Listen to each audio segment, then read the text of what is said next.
and welcome back to another Math with Miss D video. We are looking at percent change, and yes, this is my second video on this, but we're using a slightly different method today. So our standard is 7PAR49.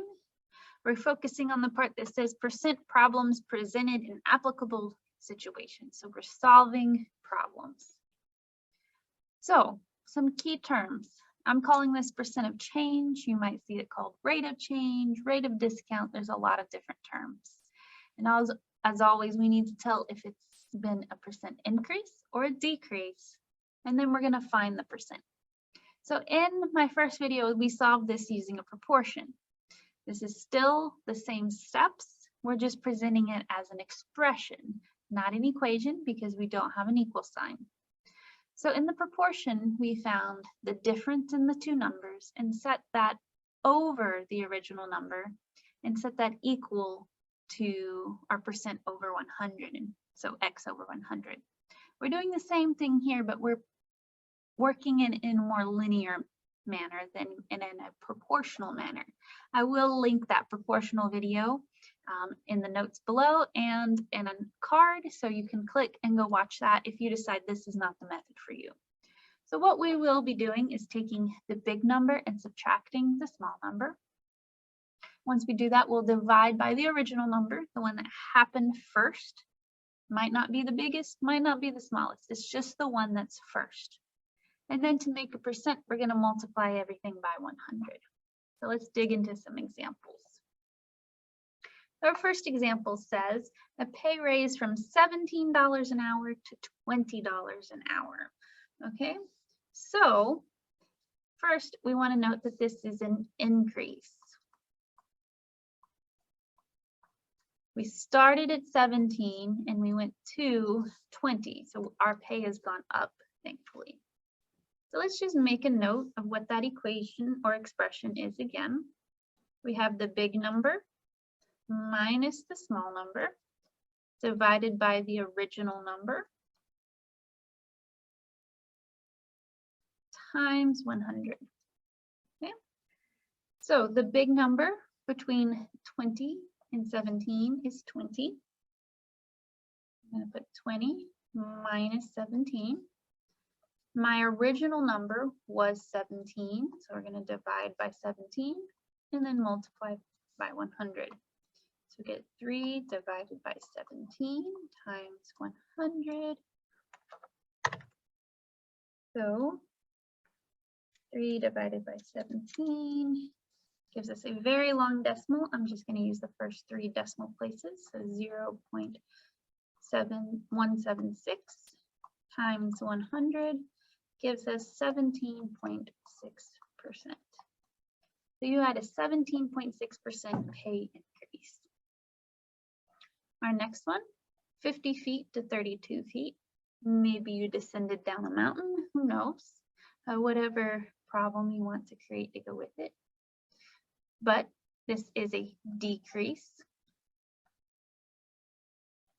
I was at 50 feet. Let's say we're just going down a cliff. So I was 50 feet up.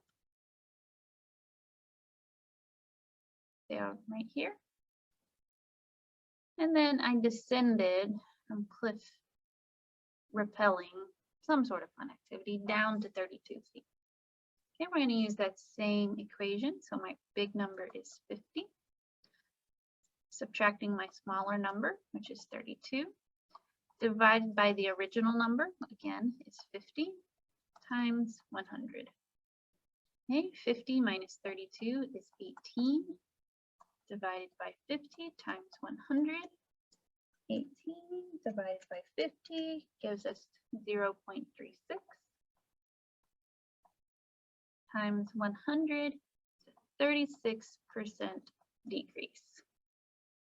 Okay, let's look at 2 more examples. A store reduced the price of a laptop from $800 to $650. What is the percent change? Okay, so here's that real life example in here. So it is a decrease. I started at 800 and I went down to 650, and it also tells me that they reduced the price. So I'm going to use my equation, the big number minus the small number divided by the original number times 100. So we're going to do 800 minus 650 divided by the original cost was 800 times 100. So this is 150 divided by 800 times 100. So 150 divided by 800 gives us a bit of a larger decimal of 0.1875 times 100 gives us 18.75%. And it is a decrease, as we said. Okay. Last example, Mark was able to reduce his running time from 13 minutes to 18 minutes, maybe for a mile, not really sure, didn't specify. What is the percent of change? So again, we know this is a decrease. It told us he reduced, and 13 to 18 is getting smaller. So this is a decrease. Okay, so my big number is 13. My small number is 8. We're subtracting those. Dividing by the original, which is his 13 minutes for running, times not 1,000. Let's just scribble that out. So 13 minus 8 is 5 divided by 13 times 100. 5 divided by 13 gives us a rather large and long decimal. So I'm going to use the first 3 decimal places, which requires me to round. It was 384. The next number was a 6, which told me to round up. So times 100, and I get 38.5%. So he was able to reduce his running time by 38.5%. Thanks for checking out this Math with Miss V video. If this wasn't the method for you, click the link in the description below to watch the proportion method for solving percent of change. I hope to see you around at a future video.